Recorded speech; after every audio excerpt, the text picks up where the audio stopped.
ஒரு சிறிய நகரத்தில் அமைதியான ஒரு மதிய வேளை மெதுவாக கடந்து சென்றது. தெருக்களில் குழந்தைகள் விளையாடினர். வீடுகளின் பால்கனிகளில் இருந்து மக்களின் பேச்சும் சிரிப்பும் ஒலித்தன. சைக்கிள்களின் மணிநாதம் பாதைகளில் எதிரொலித்தது. எல்லாம் வழக்கம் போல ஒரு சாதாரண நாளின் தாளத்தில் முன்னேறியது. நகரத்தின் இந்த அமைதியான லயத்தில் அனைவரும் தத்தமது உலகில் இருந்தனர். ஆனால் இந்த அமைதியை உடைக்க தொலைவில் ஒரு ஒலி எழுந்தது. ஒரு ஆம்புலன்ஸின் சைரன். அதன் கூர்மையான குரல் காற்றில் எதிரொலித்து ஒரு அவசர செய்தி போல பரவியது. நகரவாசிகள் ஒரு கணம் நின்றனர். ஏதோ முக்கியமான விஷயம் நடக்கிறது என்பது அனைவருக்கும் புரிந்தது. ஆம்புலன்ஸ், சிவப்பு நீல விளக்குகள் மின்னி மறைந்து குறுகிய தெருக்களில் வேகமாக பறந்தது. அதற்குள் பராமெடிக்குகள் ஒரு உயிரை காப்பாற்றும் பணியில் மூழ்கியிருந்தனர். பின்புற இருக்கையில் ஒரு மனிதன் காலத்துடன் போராடிக் கொண்டிருந்தான். ஒவ்வொரு வினாடியும் ஒரு யுகம் போல தோன்றியது. ஆம்புலன்ஸ் வளைவுகளை திரும்பி இடைவழிகளில் ஏறி இறங்கி மருத்துவமனைக்கு விரைவாக செல்ல முயன்றது. ஆனால் திடீரென எதிர்பாராத ஒரு சம்பவம் நடந்தது. நகரத்தின் முக்கிய வீதியில் நுழைய முயன்றபோது ஆம்புலன்ஸ் திடீரென பிரேக் பிடித்து நின்றது. பாதையின் நடுவில் ஒரு பெரிய நாய் நின்றிருந்தது. அதன் ரோமங்கள் கலைந்து கண்கள் ஆம்புலன்ஸை உற்று நோக்கின. ஒரு சவால் போல. ஓட்டுநர் ஹாரன் அடித்தார். ஆனால் நாய் அசையவில்லை. பராமெடிக்குகள் குரல் எழுப்பி அதை விளக்க முயன்றனர். ஆனால் அது அங்கேயே உறுதியாக நின்றது. ஒரு பணியில் உறுதியாக இருப்பவன் போல. நிமிடங்களில் மக்கள் கூடினர். சிலர் விசில் அடித்தனர். சிலர் உணவு வழங்கினர். ஆனால் எதுவும் பலனளிக்கவில்லை. நாய் ஒரு ரகசியத்தை மனதில் வைத்திருப்பவன் போல அசையாமல் நின்றது. நேரம் மெதுவாக ஓடியது. ஆம்புலன்ஸுக்குள் இருந்த நோயாளியின் உயிர் துலாம்பரத்தில் தொங்கியது. இந்த நாய் ஏன் இங்கே இருக்கிறது? ஏன் வழிவிட மறுக்கிறது? யாருக்கும் புரியாத ஒரு மர்மம் மக்களைச் சூழ்ந்தது. யாரோ ஒரு யோசனை முன்வைத்தனர். டாக்டர் எமிலியை அழையுங்கள். நகரத்தின் இளம் கால்நடை மருத்துவர். விலங்குகளின் மீதான அன்பாலும் அவற்றை கையாளும் திறமையாலும் புகழ்பெற்றவர். எமிலி விரைவாக வந்தார். வெள்ளை கோட்டில் அமைதியும் தன்னம்பிக்கையும் நிறைந்த முகத்துடன் அவர் நாயை உன்னிப்பாக பார்த்தார். அதன் கண்களில் ஒரு அசாதாரண தீவிரம் இருந்தது. ஒரு செய்தியை தெரிவிக்க முயல்பவன் போல. அது தற்செயலாக அங்கு நிற்கவில்லை. அது எமிலிக்கு தெளிவாக தெரிந்தது. எமிலி மெதுவாக அதன் அருகில் நடந்து மென்மையாக பேசி அதன் உயரத்தில் முழங்காலில் அமர்ந்தார். நாய் முருங்கவில்லை, பின்வாங்கவில்லை. மாறாக தலையைச் சாய்த்து அவளுடைய இரக்கத்தை ஏற்பவன் போல நின்றது. அதன் கண்களில் அவசரமும் புத்திசாலித்தனமும் நிறைந்திருந்தன. எமிலி கையை நீட்டி தனது இருப்பை உணர்த்தினார். நாய் அவளது கையை முகர்ந்து மெதுவாக வாளை ஆட்டி நம்பிக்கையை காட்டியது. நீ இங்கே வெறுமனே இல்லை, இல்லையா? எமிலி மனதில் நினைத்தார். அதன் நடத்தையில் ஒரு நோக்கம் இருந்தது. எமிலி உரக்கக் கூறினார், இது ஏதோ காட்ட முயல்கிறது. கொஞ்சம் நேரம் கொடுங்கள். அவளது அமைதியான அணுகுமுறை பலனளித்தது. அதுவரை அசையாமல் நின்ற நாய் மெதுவாக பாதையில் இருந்து விலகி எமிலியை பின்தொடர்ந்து நடைபாதைக்கு நகர்ந்தது. ஆம்புலன்ஸ் முன்னோக்கி பறந்தது. மக்கள் நிம்மதியுடன் மூச்சுவிட்டனர். ஆனால் எமிலிக்கு இது ஒரு தொடக்கமாக மட்டுமே இருந்தது. நாய் அவளுக்கு அருகில் அமர்ந்து தெருவை உற்று நோக்கியது. ஒரு காவலாளி போல. அதன் கலைந்த ரோமங்களும் தளர்ந்த தோற்றமும் ஒரு கதையைச் சொன்னது. ஆனால் அதன் கண்களில் ஒரு புத்திசாலித்தனமும் உறுதியும் இருந்தன. நீ யார் உண்மையில்? எமிலி முணுமுணுத்தார். அதை மெதுவாகத் தடவி. அது நன்றியுடன் பார்த்தது. ஆனால் ஒரு பதற்றம் அதில் எஞ்சியிருந்தது. ஏதோ சொல்ல வேண்டியிருப்பதை உணர்த்துவது போல. நாயை விடுவிக்க எமிலிக்கு மனமில்லை. அதை கால்நடை மருத்துவமனைக்கு அழைத்துச் சென்று பரிசோதனையை தொடங்கினார். அது தளர்ந்திருந்தது. ஆனால் முற்றிலும் கைவிடப்பட்டவனாக இல்லை. அதன் பற்கள் சுத்தமாக இருந்தன. கால்கள் நீண்ட தூரம் நடந்ததற்கான அடையாளங்களை காட்டின. அது எளிய கட்டளைகளுக்கு கீழ்ப்படிந்தது. தேவையில்லாமல் அமர்ந்தது. பயிற்சி பெற்றவனின் ஒழுக்கத்தை காட்டியது. எமிலிக்கு உறுதியாக தெரிந்தது, இந்த நாய் ஒரு உரிமையாளருடையது. அதன் நடத்தைக்கு பின்னால் ஒரு பெரிய ரகசியம் இருக்கிறது. மறுநாள் காலை எமிலி நாயுடன் மருத்துவமனைக்கு அருகிலுள்ள தெருக்களில் நடந்தார். அது தற்செயலாக நடக்கவில்லை.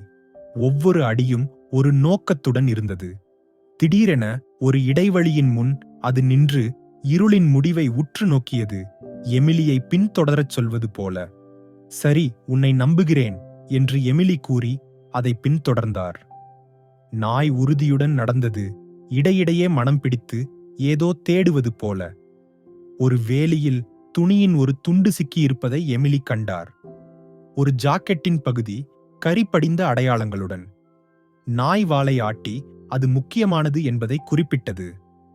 அவர்கள் முன்னேறினர். ஒவ்வொரு இடமும் ஒரு பெரிய கதையின் பகுதியாக இருப்பதாக எமிலிக்கு தோன்றியது.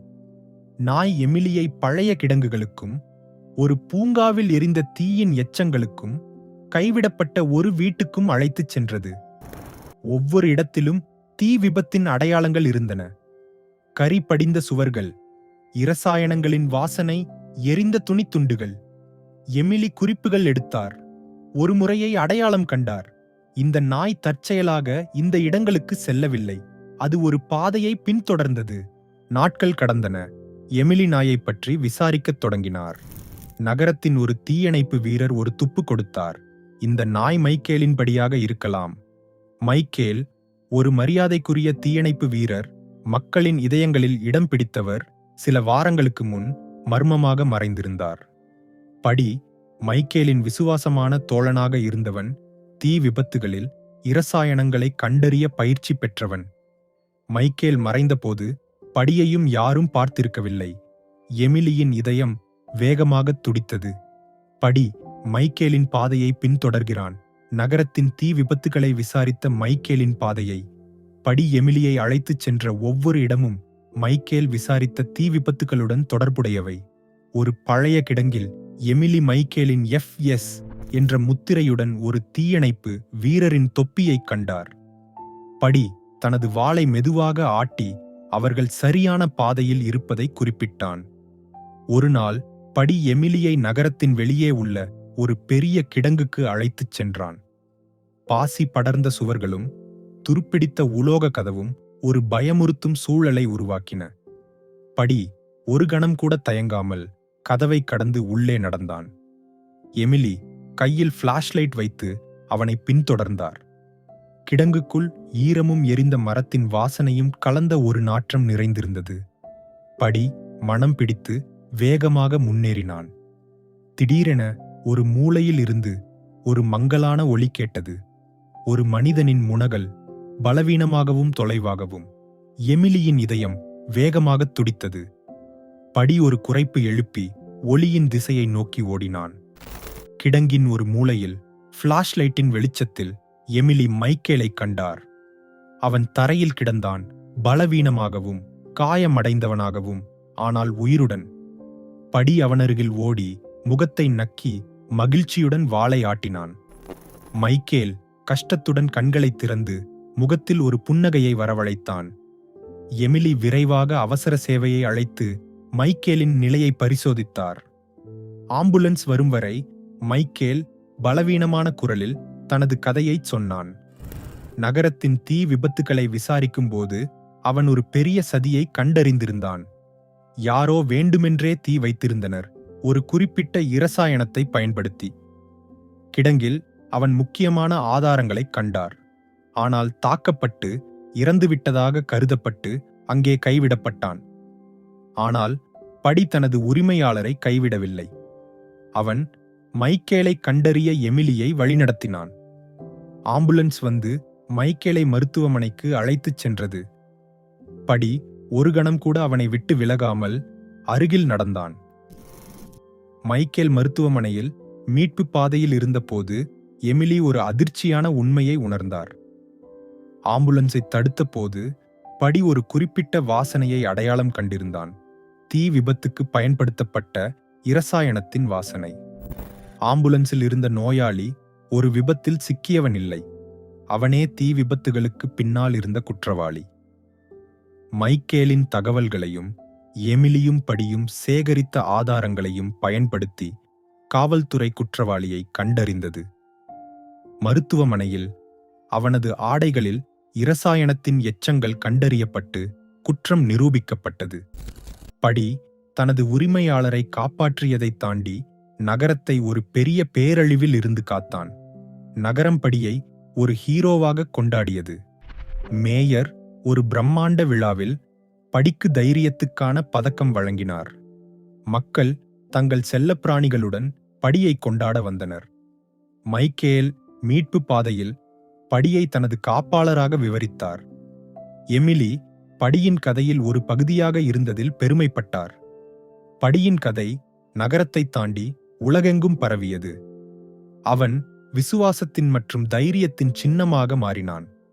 ஒரு நாய் தனது உரிமையாளரின் மீதான அன்பால் ஒரு நகரத்தின் இதயத்தை கைப்பற்றி, ஹீரோக்களுக்கு சில சமயங்களில் 4 கால்களும் ஒரு பெரிய இதயமும் மட்டும் போதுமென நிரூபித்தான்.